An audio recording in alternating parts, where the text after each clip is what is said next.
Well, it's an absolutely glorious day, and we should all be out enjoying the wonderful English countryside. I've never seen it looking as good. We've been inundated by news about coronavirus. I mean, one of the things they put up on the television every night is save the NHS. I don't fully understand it. Save it from what? Or save it for what? I don't know. But there's two major problems with the NHS. I mean, the coronavirus epidemic or pandemic is very short term. I mean, even the most pessimistic of people are forecasting that it's only going to last a year. Hope to God it's going to be less than that. I mean, well, one of the major problems is the increase in people who are living much, much longer. But there is a second one, which covers the whole population and is an ever-increasing burden. And this is what this video looks at.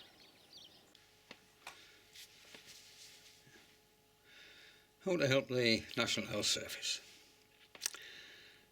Every Thursday evening during the current pandemic, people go outside to clap the frontline health staff for the excellent work they're doing and the risks they're taking to overcome the disease. But for 62% of us, we could do much more to help them long term.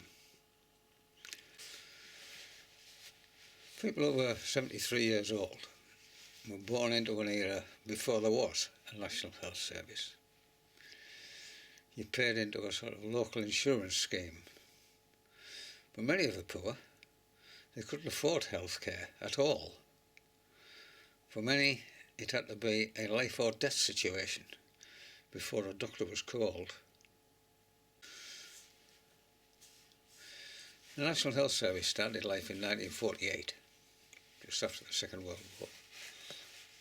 Many doctors, fearing a loss of income, they were very opposed to the idea and opted out of the scheme.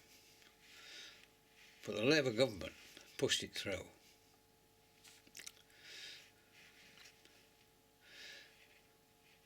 It was thought that the health of the nation would improve and the need for the National Health Service services would diminish.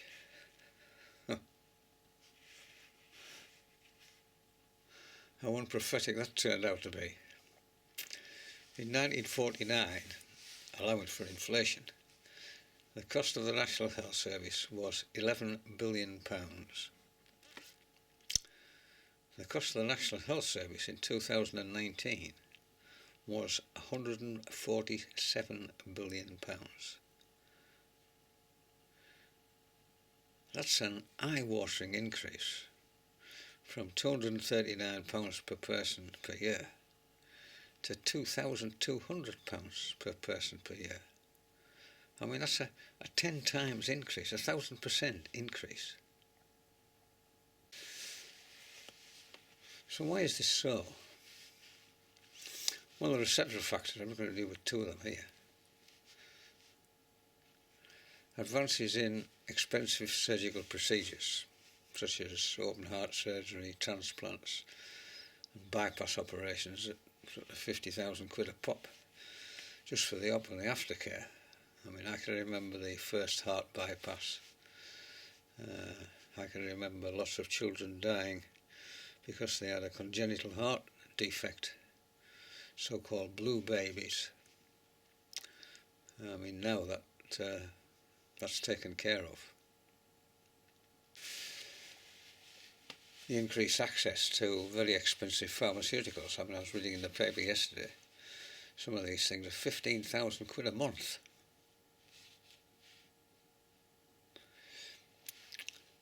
But the most pernicious is what we expect of the National Health Service. In the early days, we expected no more than it would handle injuries, deal with serious diseases, and improve the health of the population by programs of vaccination as vaccines became available, and educate the population regarding the dangers of unhealthy habits, as in the case of the link between smoking and lung cancer in 1956. In 1962, 80% of men and 40% of women smoked cigarettes. 10 years later, in 1972, that had fallen to 50% of the population. And in 2018, only 15% of the population smoked. That's a massive reduction. So we were expecting the National Health Service to deal with what were essentially blameless conditions, things that happened.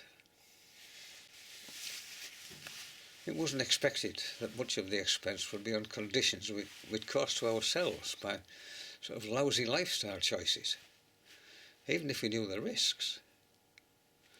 I mean, most of my parents' generation would have been mortified by the very thought. You know, I can hear them now. You know, you did what? What, knowing what the risks were? You're absolutely stupid. What, you expect me to pay for it? Don't be silly. Or words to that effect, anyway. You'll get the gist. I can hear my old man now. But alcohol-related admissions to hospitals increased by 17% in the 10 years between 2006 and 2016. And this costs the National Health Service £3.5 billion every year. I mean, increased drug misuse costs is tiny, at just over £500,000 a year. But this is the most shocking.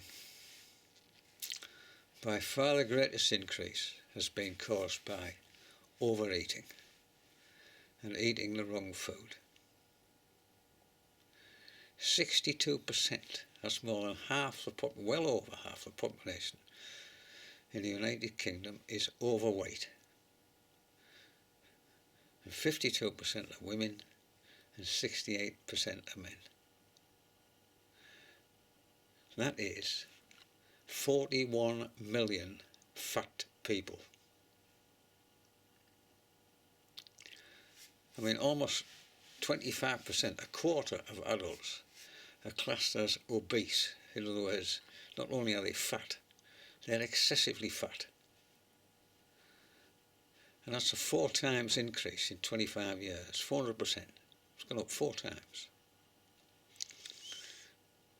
The United Kingdom has the largest rate of obesity in Europe, and it's second only to the United States of America in world terms.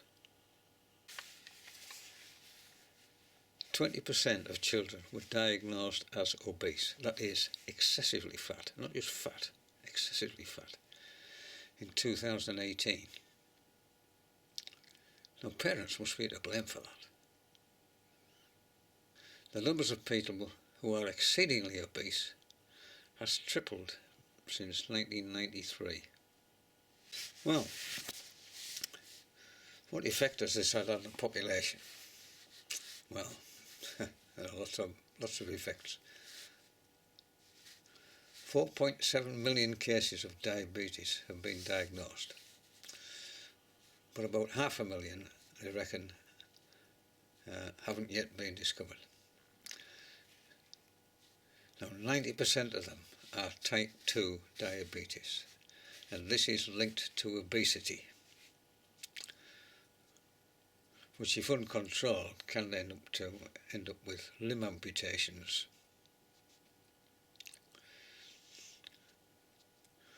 6.5 million cases of heart disease are linked to obesity. 500,000 cases of cancer are linked to obesity.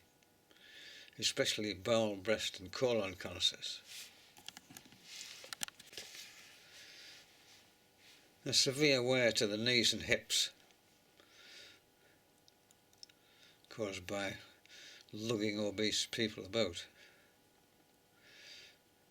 And obese people tend to die younger than they should. And it varies between sort of 3 and 10 years younger, depending on their circumstances. And a really surprising thing, it's likely that the present generation will have shorter lives than their parents. And this is the first time this has ever happened.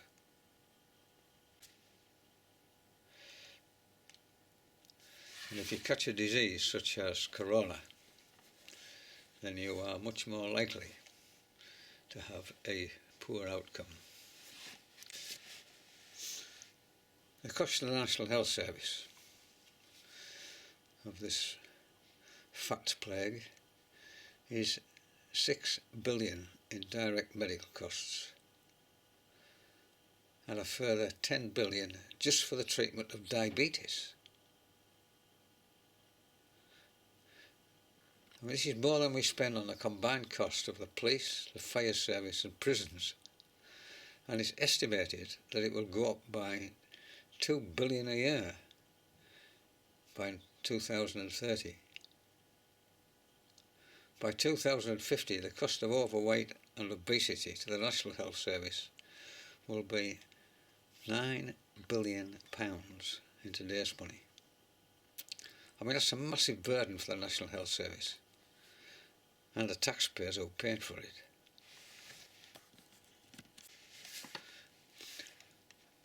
The cost of the economy have been estimated at 50 billion quid a year.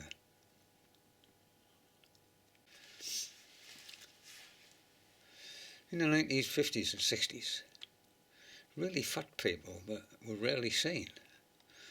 I mean, I can only remember one.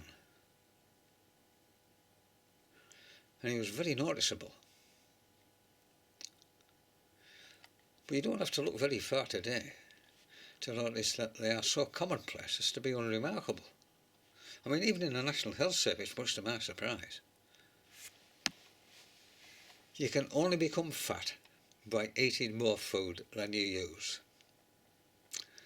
And the body banks the excess as fat. There is no other reason for this.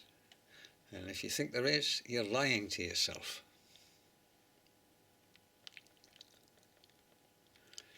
For our distant ancestors, this fat was a reserve in case of lean times.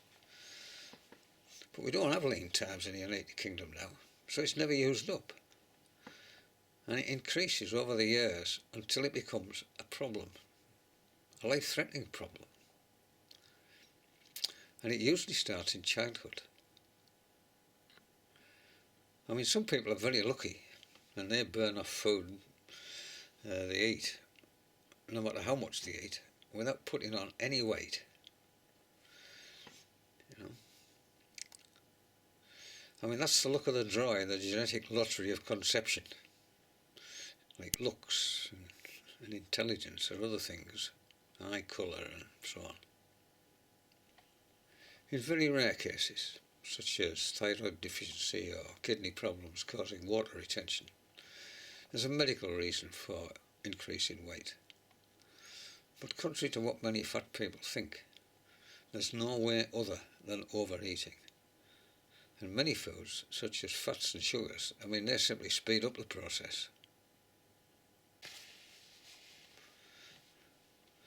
I mean, one of the most rapid increases in surgical procedures is bariatric surgery, sort of gastric bands and gastric bypasses and so on. But under the National Health Service, you've got to meet strict criteria. In other words, you've got to have made every effort to reduce your weight and seen to make every effort to reduce your weight, but failed abysmally. So they offered this bariatric surgery as a solution. And the cost, of course, varies from 4,000 to 10,000 depending on whether it's a bypass or a gastric band or some kind of sleeve. Now, as the NHS is not a bottomless pit of money, this has to come from somewhere else within the NHS. And all because of people's sort of, well, let's make no bones about it, it's gluttony and boozing. Now, I know it's a controversial thing to say, but fat people are the greatest burden on the National Health Service and will be for years to come. It's a long-term pandemic. So instead of playing the blame game, if you're fat and really and truly want to help the National Health Service long-term,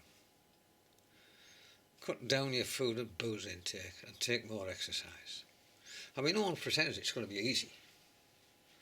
But then again, neither was giving up smoking.